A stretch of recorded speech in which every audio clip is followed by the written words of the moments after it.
é a nossa vida. Mas também existe um momento no culto que nós recebemos. E o melhor que nós temos a receber num culto é a mensagem de Deus, de forma limpa, de forma verdadeira e de forma coerente. E no dia de hoje, o mensageiro de Deus será o nosso irmão Adevan Brandão Neves.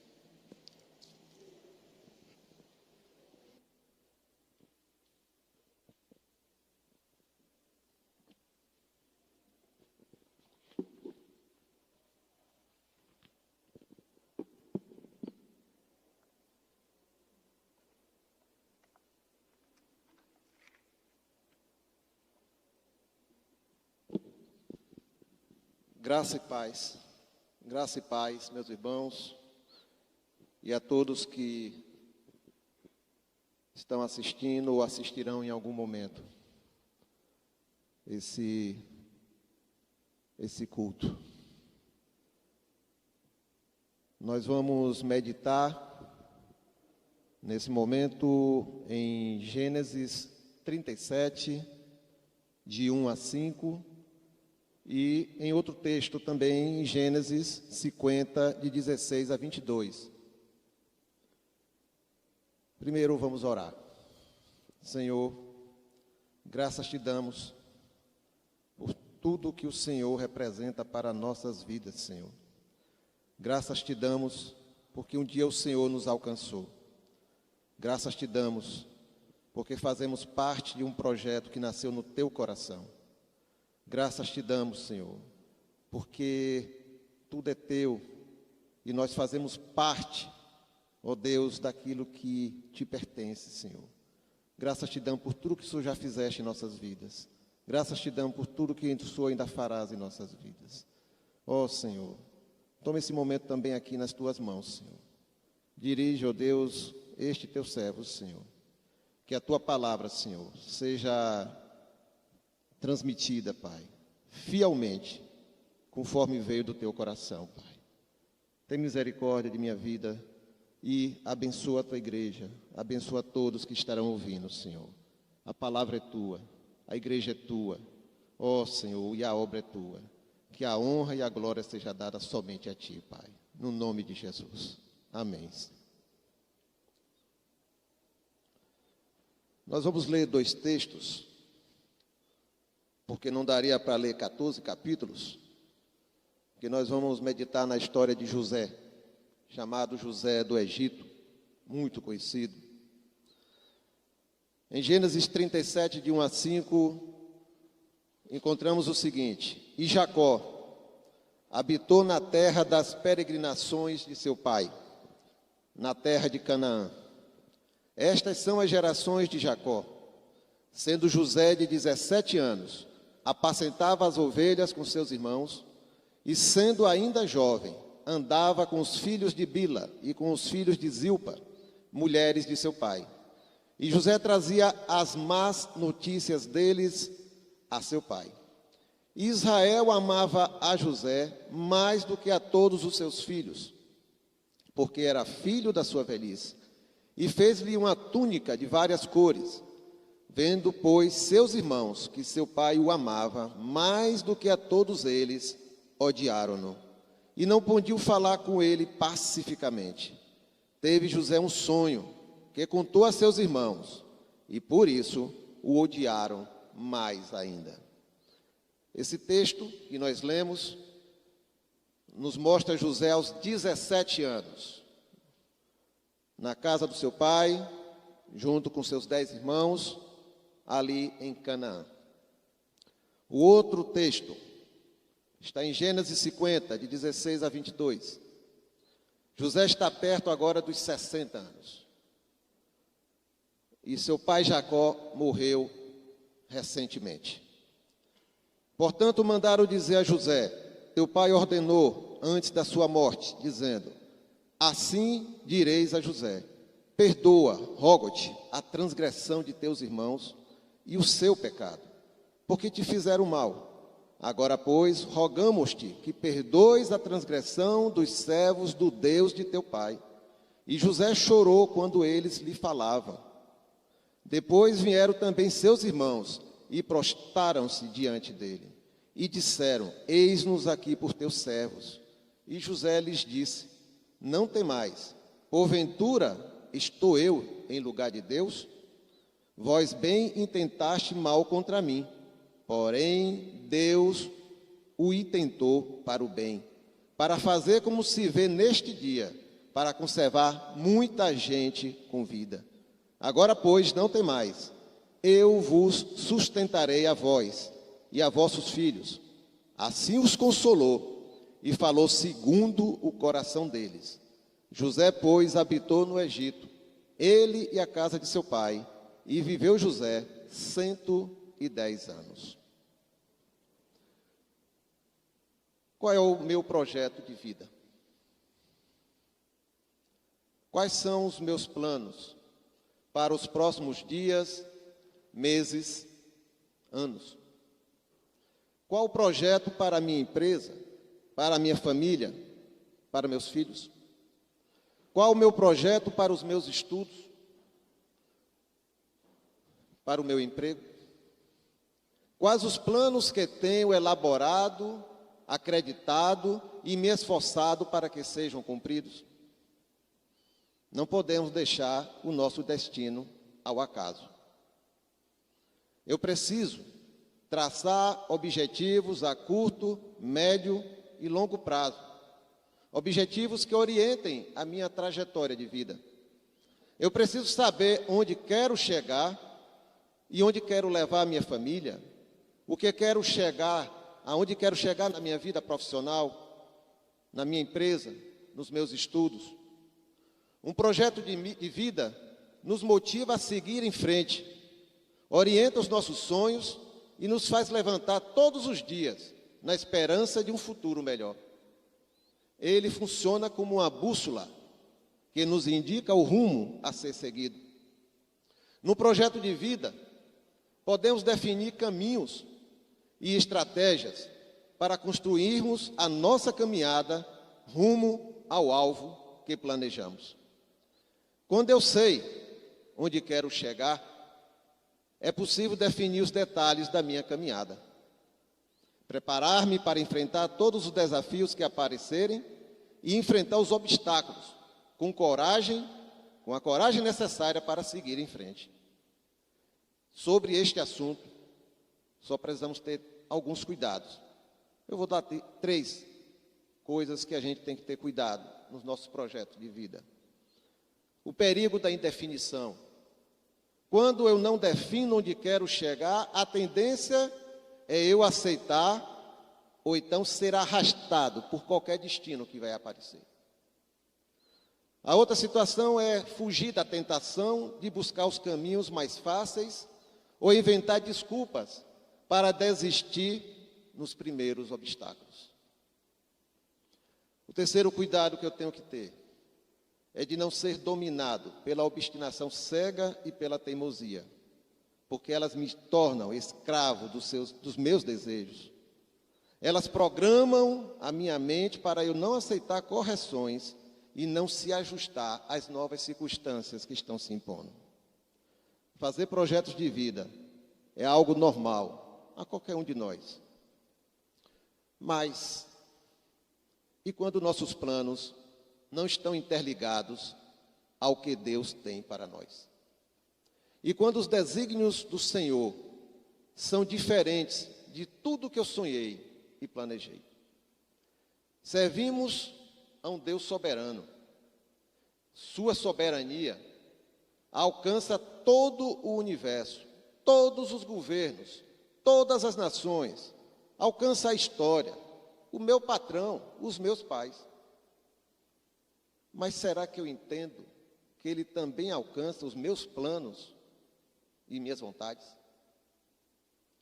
Em Jeremias, o profeta nos diz lá no capítulo 10, versículo 23, eu sei, ó Senhor, que não é do homem o seu caminho, nem do homem que caminha o dirigir os seus passos.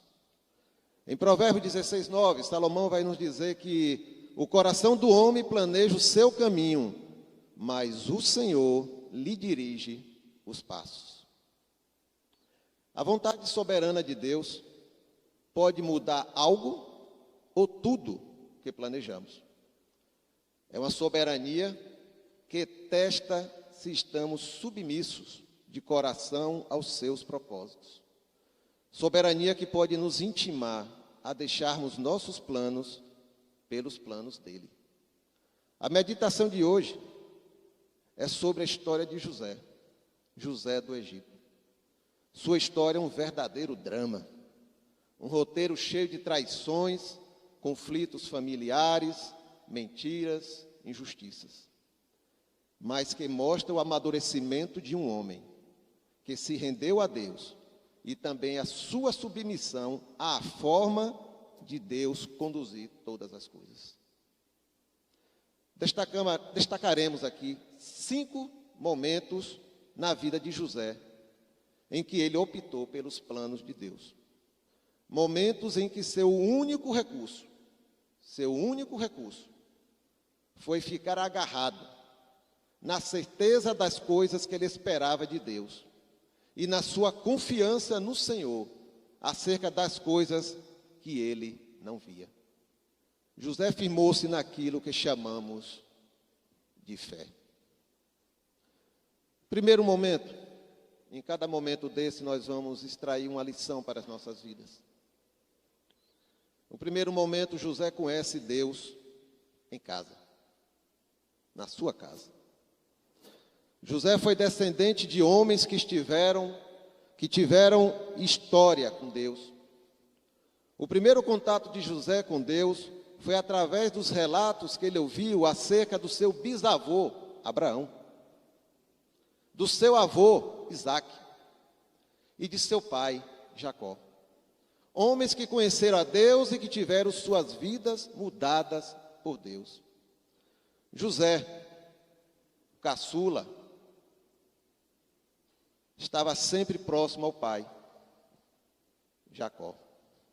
Assim ele pôde testemunhar nos primeiros anos da sua adolescência as transformações de Jacó. Quando ele mesmo disse: Jacó, fui salvo por Deus. José viu o impacto na vida de seu pai quando este se rendeu a Deus. Testemunhou o contexto em que Deus, além de ser o Deus de Abraão, o Deus de Isaque, também tinha se tornado o Deus de Jacó. Aqui vamos extrair uma primeira lição. A importância de uma geração ver Deus na geração anterior. Vemos aqui a importância do contrato entre gerações na formação da vida de Deus. Uma geração que realmente conheceu e caminhou com o Senhor contribuirá decisivamente na formação de outra geração. Uma geração mais jovem será impactada se conviver com outra que a antecedeu e ver nela pessoas que se renderam ao Senhor, pessoas que têm intimidade com Ele, que aprenderam a depender dos cuidados do Pai. Ver nela pessoas que amam a Deus e o servem de coração.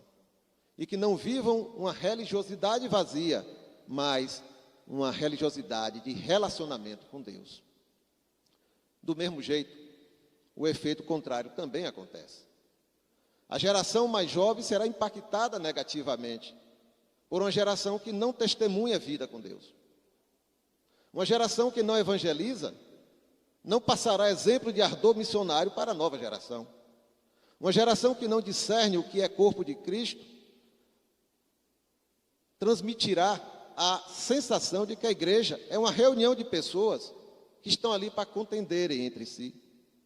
Uma geração que não tem compromisso com o propósito eterno de Deus passará a impressão de um Deus distante, que não governa nossas vidas. Uma geração que não tem temor à palavra de Deus, que não se distancia do mundo corrompido, passa a visão de um Deus que não preza pela santidade e que aceita uma espiritualidade sem Deus e uma vida de aparências. Que testemunho eu estou passando para as novas gerações que convivem comigo?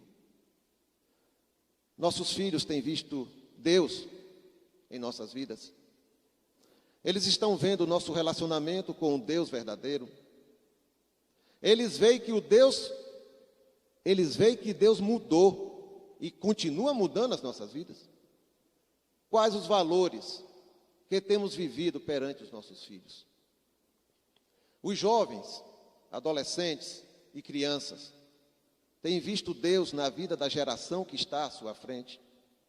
Têm visto corações submissos ao Senhor? Têm visto pessoas que abrem mão das suas vontades para que a vontade do Senhor prevaleça? Tem visto a comunhão verdadeira que é promovida pela ação do Espírito Santo, quebrando as barreiras e as divisões dentro da igreja? Tem visto a rejeição ao mundanismo, a busca pela santificação? Tem visto o viver genuíno de quem rejeitou o mundo com suas corrupções e agora caminha como peregrinos para a pátria celestial? As novas gerações precisam desse testemunho em suas vidas. Preciso estar ao lado de quem conheceu e caminha ao Senhor. E aqui eu gostaria de dar um exemplo da minha própria vida. Eu morava ao lado, a casa de minha avó, por parte de mãe, que foi membro aqui dessa igreja, a irmã Alina Brandão. Eu morava ao lado dela. Eu não tinha mais de 11 anos. Eu morei até os 11 anos de idade ao lado. Eu não tenho preciso a idade. Provavelmente entre 9, 10, 11 anos, eu tive uma experiência que me marcou ao lado de minha avó. Eu via na minha avó algo diferente. Eu via que ela tinha algo a mais do que as outras pessoas. E não era calma. Não era tranquilidade. Era uma paz que fluía de dentro dela. Não era seu temperamento. Havia algo a mais na vida dela. E eu mesmo criança, eu percebi algo diferente na minha avó. E comecei a observá-la, porque ela era diferente dos demais. E marcou-me uma tarde, um final de manhã, quando eu tive uma experiência não muito boa na minha casa. Eu me achei injustiçado pelos meus pais, dentro de uma situação envolvendo eu e meus irmãos, e eu fiquei revoltado, criança, revoltado. E eu tinha o costume de vez em quando ir na casa de minha avó e ficar lá um pouco. E nesse dia pela manhã, depois dessa revolta, tá borbulhando meu coração, eu saí e fui para a casa de minha avó. Entrei ali na cozinha e vi ela ali na sua simplicidade, uma pessoa de poucas letras, humilde. Mas eu conheci o outro aspecto de minha avó, comecei a conhecer. Sentei num banco que tinha ali ao lado do fogão, onde ela estava cozinhando o seu famoso feijão. E ela me perguntou: Van, o que foi que aconteceu? Porque ela percebeu meu olhar distante, calado, que não era meu costume chegar ali. E aí eu desabafei e falei tudo o que tinha acontecido e o que eu pensava. Ela desligou o fogão, foi até a Bíblia dela, voltou, pegou o outro banquinho que tinha ali, sentou do meu lado, abriu a Bíblia e diz: Van,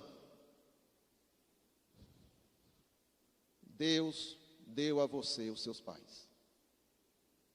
Honre a Deus. Eles não são perfeitos. Nenhum pai é perfeito, nenhuma mãe é perfeita. Mas Deus deu a você seus pais. Deus quer que você honre seus pais. Honre seus pais, que você estará honrando a Deus. E teus dias se prolongarão na terra. E ela falou mais um pouco. Naquele dia, a semente do Evangelho entrou no meu coração. Naquele dia, a semente do Evangelho entrou no meu coração. E dentro de mim, eu comecei a desejar conhecer o que minha avó tinha. Anos depois, eu me rendi ao Senhor. E eu conheci o Deus da minha avó. O ardor evangelístico.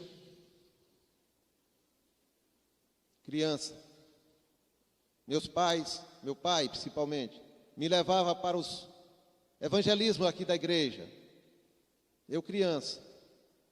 E na minha mente, eu nunca vou esquecer as imagens que estão aqui. Irmão Almir Rocha, pegando o microfone, falando, só Jesus Cristo salva aqui pelo bairro. Sem vergonha de dizer que é cristão, de falar de Jesus. Me lembro do irmão Joel Dias Costa, quando eu encontrei várias vezes ele no ônibus. Eu criança, início da adolescência. Do ponto onde eu pegava até o ponto onde eu descia, o irmão Joel pregava 2, 3, 4 pessoas dentro do ônibus. Tirava o folheto, entregava, conheça Jesus, você precisa conhecer Jesus.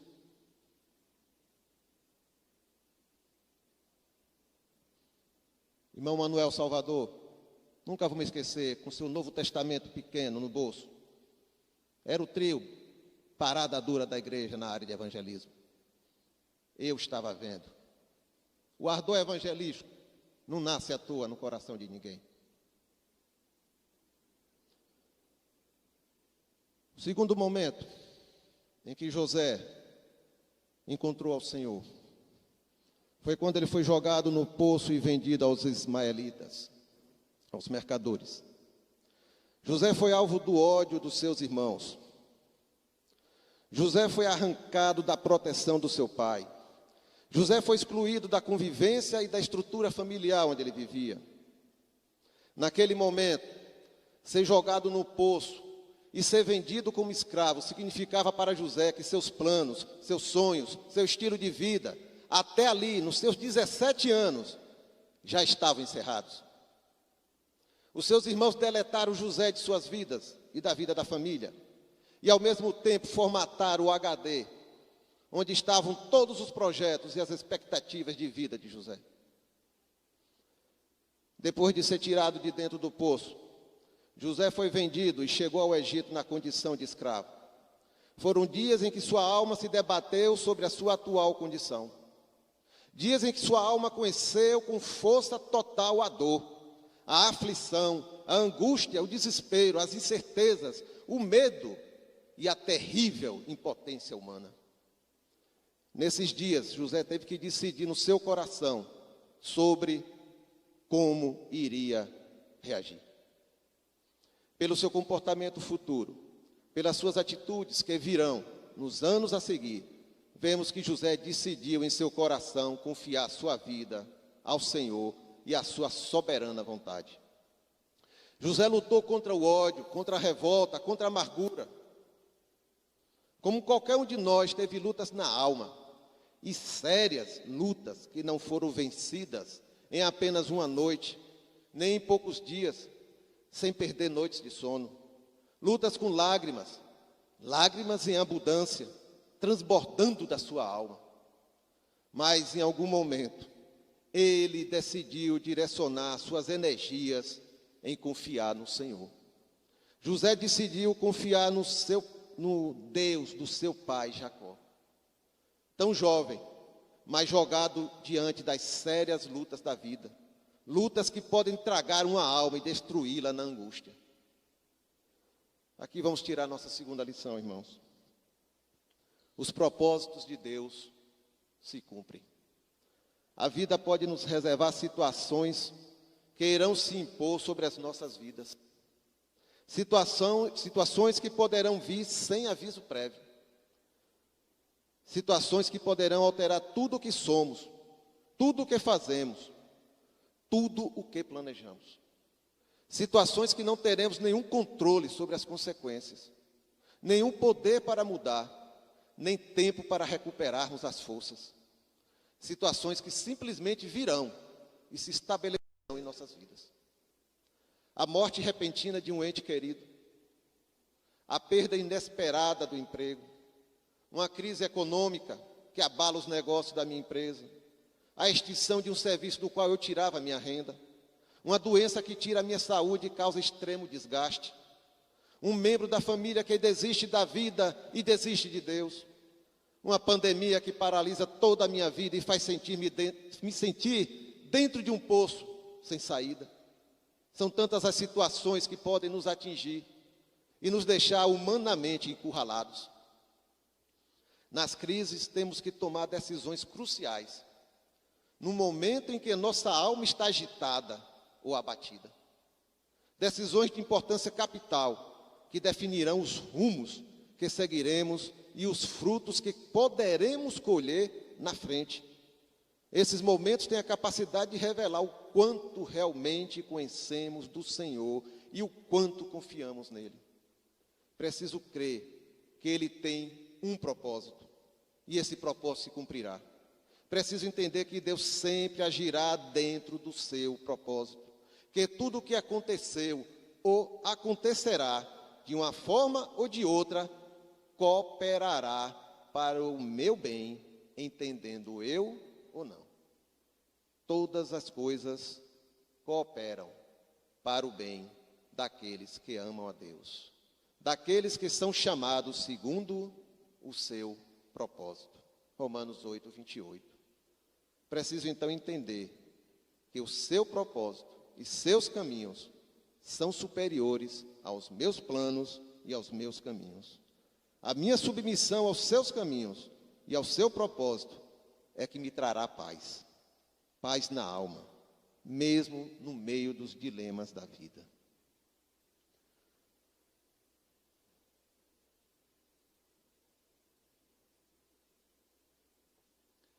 Vamos para o terceiro momento que destacamos aqui de José.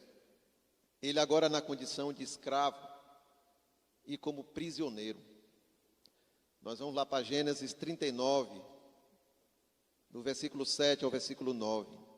E aconteceu depois dessas coisas, que a mulher do seu senhor pôs os seus olhos em José e disse: deita-te comigo. Porém ele recusou e disse à mulher do seu senhor: eis que o meu senhor não sabe do que há em casa comigo. E entregou em minha mão tudo o que tem. Ninguém é maior do que eu nesta casa, e nenhuma coisa me vedou, senão a ti, porque tu és sua mulher. Como, pois, faria eu tamanha maldade e pecaria contra meu Deus? José chega como escravo no Egito. Na sequência é vendido para um oficial da segurança do faraó. Ao trabalhar como servo desse homem, mostrando sua honestidade em tudo que fazia, sendo leal aos princípios morais que aprendera, foi um servo dedicado, mostrando os resultados do seu trabalho. Tudo prosperava nas mãos de José. Manteve-se puro no meio de uma nação idólatra e de costumes pagãos, não cedendo aos atalhos para uma vida mais fácil que agradasse à sua carne. Mas sofria na alma por tudo o que passou, mas manteve-se fiel a Deus, não deixando que as circunstâncias negativas o dominassem. Mas nada é tão ruim que não possa piorar um pouco. A mulher de Potifar tenta seduzir José. Ele, mantendo-se fiel a Deus, acaba preso, amando de Potifar. José sai da condição de escravo e entra na situação de prisioneiro, como criminoso, acusado injustamente, fruto de uma mentira por não ter cedido ao pecado. Passou a enfrentar a severidade da prisão e o ambiente carcerário. Aí nós vamos ler aqui em Gênesis 39, 22 e 23. E o carcereiro Mó entregou na mão de José todos os presos que estavam na casa do cárcere, e ele ordenava tudo o que se fazia ali. E o carcereiro Mó não teve cuidado de nenhuma coisa que estava na mão dele, porquanto o Senhor estava com ele, e tudo o que fazia, o Senhor prosperava. Na prisão onde José ficou alguns anos, José se destacou pelo seu caráter e pela sua vida com Deus. Tudo dava certo nas mãos de José. Tudo prosperava, mesmo dentro do contexto e dos limites de uma prisão. Ao ser preso, a alma de José foi mais uma vez alvo das circunstâncias negativas. Passa por mais uma crise, mais uma perda pelos olhos humanos. Mas ele decidiu perseverar na sua fé em Deus. No seu coração já havia uma decisão tomada de esperar no Senhor. No meio das lutas da sua alma, que não foram poucas, nem fáceis, José guardou-se para não se afastar de Deus. do ponto de vista humano, o passado dos anos foi cruel com José. Desde aquele dia que foi lançado no poço pelos irmãos, José perdeu a capacidade de gerenciar sua vida. José não tinha autonomia para traçar planos, metas, alvos pessoais. José não tinha como planejar nem o dia seguinte para si, quanto mais um futuro distante. José não conduzia nada, nenhum detalhe da sua vida.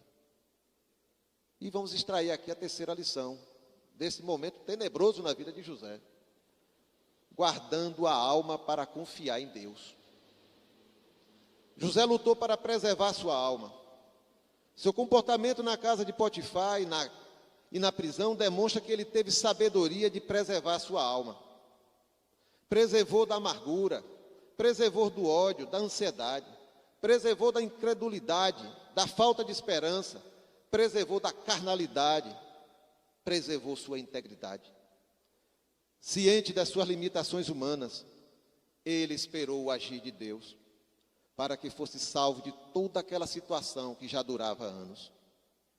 A sua alma, atingida de forma brutal tantas vezes, clamava por misericórdia, mas clamava a quem? A quem entende de misericórdia. José, como salmista, canalizou suas energias em confiar no Senhor. Esse foi o segredo de José, alimentar a sua alma com a esperança de que Deus estava com ele. No Salmo 86, de 1 a 4, o salmista diz o seguinte: inclina, Senhor, os teus ouvidos e ouve-me, porque estou necessitado e aflito. Guarda a minha alma, pois sou santo. Ó Deus meu, salva o teu servo, que em ti confia. Tem misericórdia de mim, ó Senhor, pois a ti clamo todo o dia. Alegra a alma do teu servo, pois a ti, Senhor, levanto a minha alma. Esse deve ser o caminho para a nossa vida.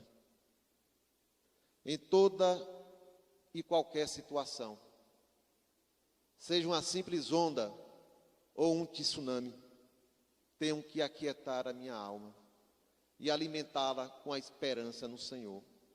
Não sou eu quem mudará alguma coisa. Não há capacidade em mim para mudar algo que só Deus poderá mudá-lo. Posso não estar vendo o porquê das coisas que estão acontecendo comigo, mas o Deus soberano está. Ele tem uma visão que é melhor do que a minha. Ele vê a imagem final que se formará naquele quebra-cabeça. Eu só tenho condição de ver a peça que representa parte de minha vida. E vamos para o quarto momento.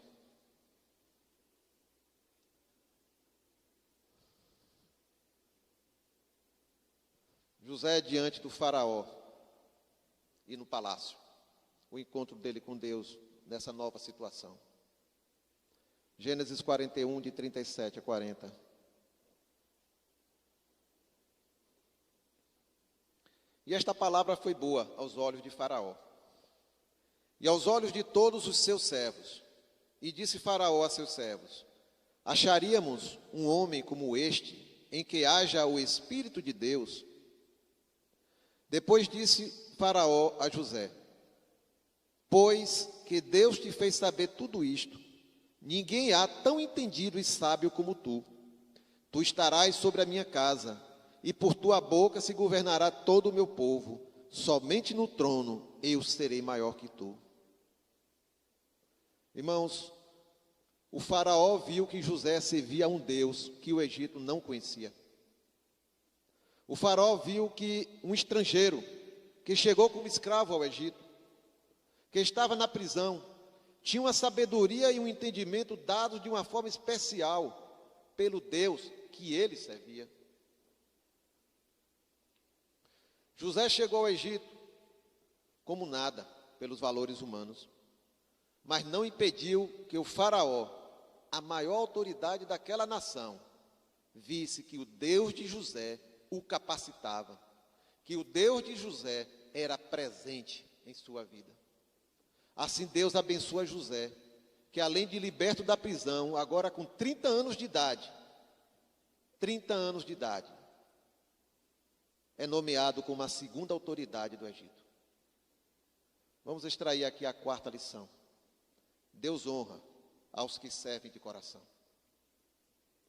José chegou ao fim da sua via crucis. Via crucis que duraram 13 anos de sua vida. Que começou aos 17 anos, quando foi jogado no poço pelos irmãos, movidos pelo ódio. Foram 13 anos como vítima do ódio, de mentiras, nas mãos de pessoas pagãs e idólatras. Como escravo, depois como prisioneiro. Foram 13 anos lutando na sua alma para não se render, para não ser tragado pela angústia, para não ser dominado pelo desânimo, para não ceder às fraquezas humanas. Foram 13 anos lutando para não optar pelo caminho fácil, pelos atalhos que a vida oferece, pelo caminho da revolta, para não se afogar na incredulidade. José confiou que o Deus de Abraão, de Isaque e de Jacó estava com ele e que tinha poder para mudar tudo. José cria que ele também era o Deus de José. José confiou que o Deus de Abraão, José honrou a Deus com sua vida. José honrou a Deus com sua vida. E Deus honrou a José. Tirou literalmente do fundo do poço e o elevou diante da maior nação daquela época, onde havia chegado como escravo. Eu não sei qual é a situação que você está passando. Não sei qual é a situação que você passará. Não sei qual é o poço que você nasceu ou te jogaram e acabaram com seus sonhos e com seus planos. Não sei que tipo de vida você vive hoje. Talvez sofra as consequências de um tsunami que passou na sua vida, que veio sobre você, mas a palavra é a mesma. Confie em Deus. Confie sempre que o Senhor tem a condução da história. Confie que o Deus soberano, no meio dos acontecimentos que vemos e que não entendemos os porquês, Ele é soberano. Deus traça uma linha invisível aos nossos olhos no meio de tudo. Linha que é o seu propósito, linha que é a sua vontade soberana e que se cumprirá, não importa o que faça o homem. No fim de tudo, Ele honra os que os confiaram nele de todo o coração. Haja o que houver na tua vida, nunca desista do Senhor. Nunca desista do Senhor. E o quinto momento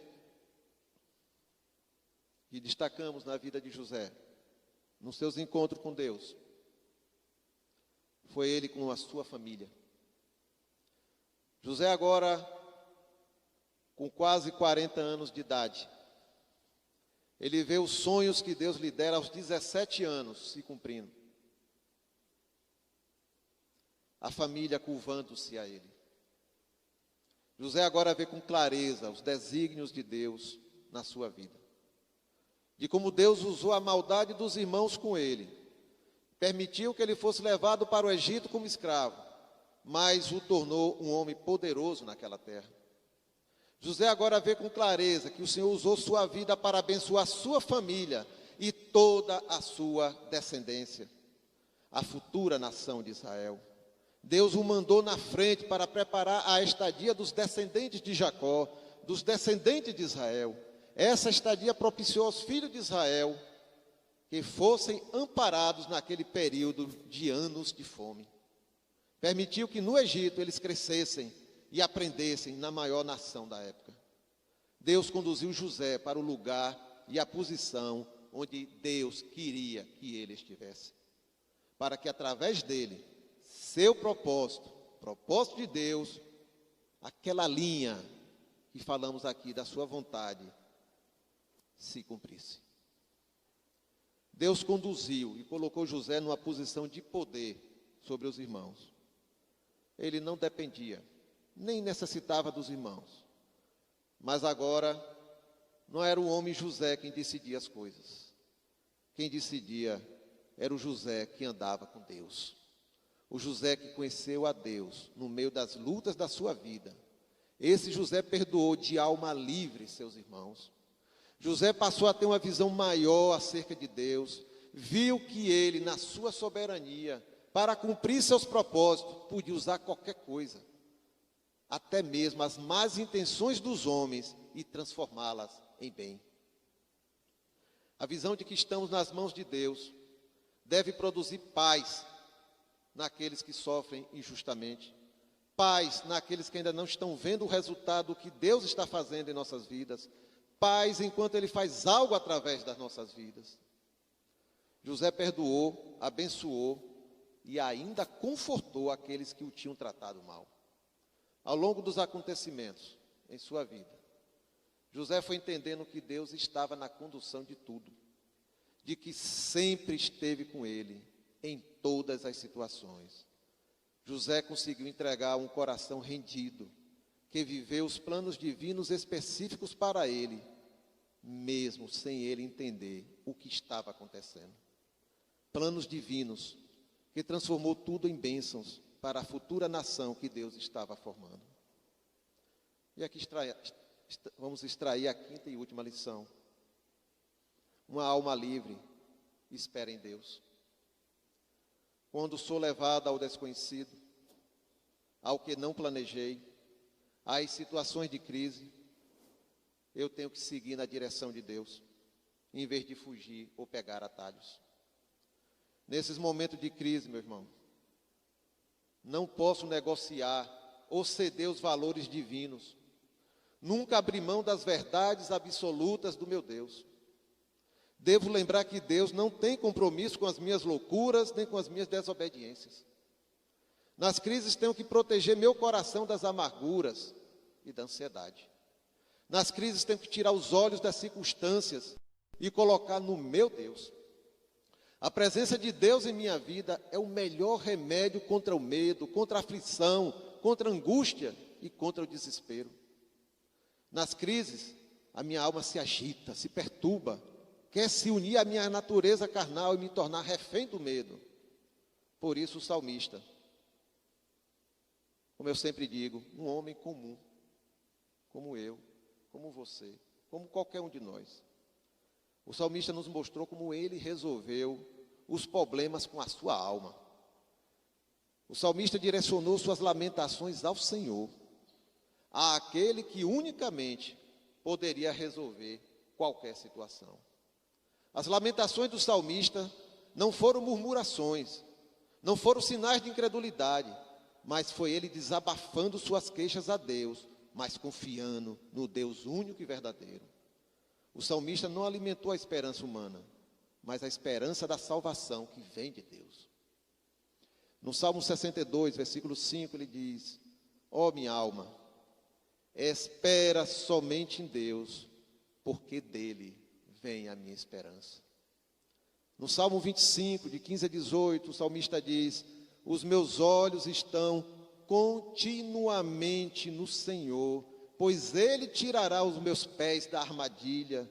Olha para mim e tem piedade de mim, Senhor, porque estou solitário e aflito. As ânsias do meu coração se têm multiplicado. Tira-me dos meus apertos. Olha para a minha aflição e para a minha dor e perdoa todos os meus pecados. O salmista ainda lá no Salmo 43:5 diz: porque estás abatida, ó minha alma, e porque te perturbas dentro de mim. Espere em Deus, ó minha alma, pois ainda o louvarei, o qual é a salvação da minha face e Deus meu. Essa foi a solução que o salmista apresenta. Direcionar ao Senhor a nossa confiança e a nossa esperança. Como o salmista e como José, com a alma protegida na confiança em Deus, seremos livres. Almas livres diante de qualquer situação. Livres para dependermos dEle, confiarmos nele, nos relacionarmos com Ele. Livres, independentes se nossos planos foram jogados dentro de um poço, se estamos como prisioneiros de uma situação, ou reconhecidos como uma grande autoridade na maior nação da terra. Não importa a situação que a gente esteja, seremos livres para o Senhor. Seremos livres para servir a Deus sob quaisquer condições. Seremos livres para ter a paz do Senhor reinando em nossos corações, pois as circunstâncias que nos cercam não tirarão a nossa paz. Seremos livres para cantar. Esta paz que eu sinto em minha alma, não é porque tudo me vai bem. Esta paz que eu sinto em minha alma é porque eu sirvo a quem é fiel. E mesmo que a terra não floresça e a vide não dê o seu fruto, que os montes se lancem ao mar e a terra trema, eu hei de confiar. Seremos livres para honrar o Senhor em qualquer ambiente. Não importa se eu estou no meio dos escravos, no meio dos prisioneiros, ou se eu faço parte da realeza. Com a alma livre, sempre esperaremos em Deus e nele colocaremos a nossa confiança, pois um dia o louvaremos o Deus da nossa salvação. Ter um entendimento amadurecido das verdades do Senhor, ter um relacionamento profundo e verdadeiro com Ele, me leva a dar passos de fé em direção a Ele. Essas lições extraímos da vida de José. 5 lições. Primeira lição: uma geração que caminha com Deus transmitirá a vida de Deus para a geração seguinte. Segunda lição que vimos: não importa o que aconteceu ou acontecerá, Deus cumprirá o seu propósito, cumprirá o plano que Ele traçou e ninguém o impedirá. A terceira lição que vimos: no meio de tudo o que acontece na vida, devo guardar a minha alma, preservando-a do mal e continuar a confiar em Deus. A quarta lição: Deus sempre honrará quem o honra, quem confia nele e o segue de todo o coração. A quinta lição que vimos: com a alma livre, sempre esperarei em Deus, nele colocarei toda a minha confiança e a Ele louvarei. Diante dessas lições, percebemos que à medida que vou amadurecendo no correto entendimento de quem é Deus e no meu relacionamento com Ele, eu posso salmodiar com a alma livre, com a alma segura, crendo e dizendo que eu sei que Ele é meu Deus, que Ele tudo pode, que nenhum dos seus planos é impedido. Quanto a mim, ainda que com perdas e com dor, já decidi que sempre seguirei o meu Senhor.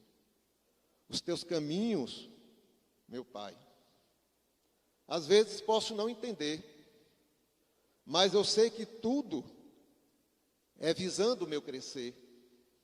Sei que lutas e tribulações eu tenho que passar. Assim eu te peço só uma coisa, Pai: forças para continuar. Continuar a crer, Senhor, em Ti. Continuar a confiar em Ti, pois eu sei do grande amor que Tu tens por mim. Diante disso, meu Deus, o meu desejo eterno é Te adorar e aos Teus pés me entregar sem fim. Senhor, graças Te damos, Pai, pela Tua palavra. Que a Tua palavra entre em nossos corações, Senhor, e produza, Senhor, o efeito do Senhor.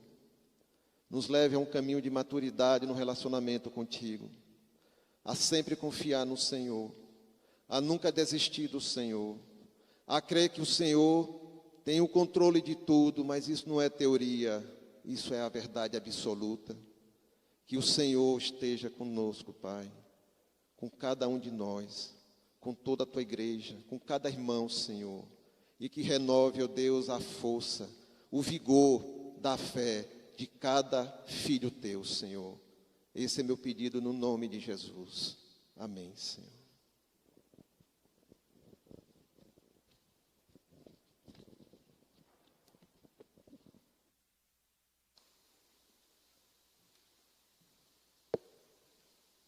Graça e paz, irmãos. Vamos louvar ao Senhor.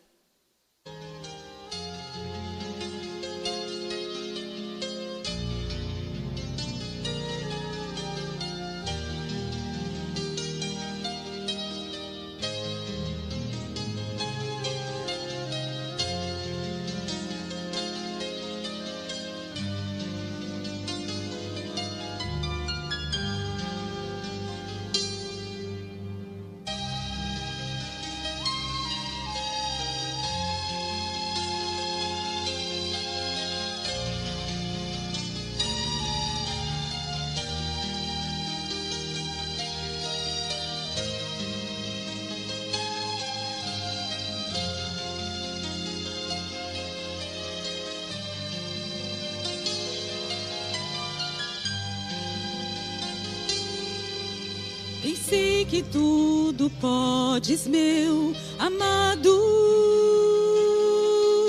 Nenhum dos teus planos é frustrado. Ainda que com perdas e com dor, eu sempre seguirei a ti, Senhor. Os teus caminhos posso não entender, Senhor, mas sei que tudo é visando o meu crescer. Se lutas e tribulações eu tenho que passar, te peço forças pra continuar,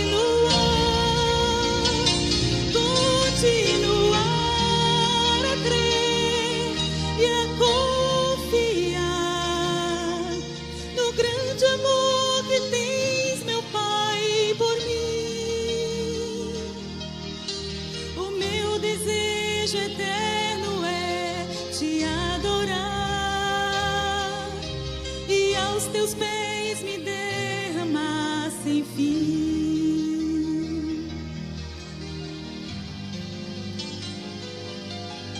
Pensei que tudo podes, meu amado.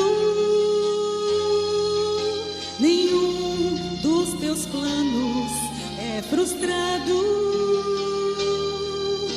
Ainda que com perdas e com dor, eu sempre seguirei a ti, Senhor. Os teus caminhos posso não entender, Senhor, mas sei que tudo é visando o meu crescer. Se lutas e tribulações eu tenho que passar, te peço forças pra continuar,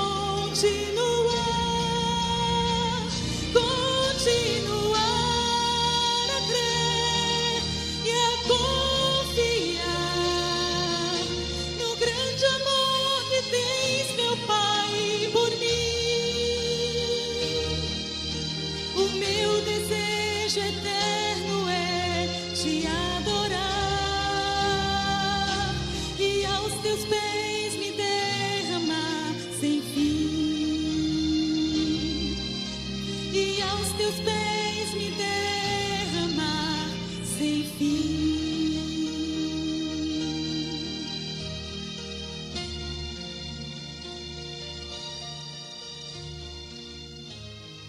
Amém, Senhor.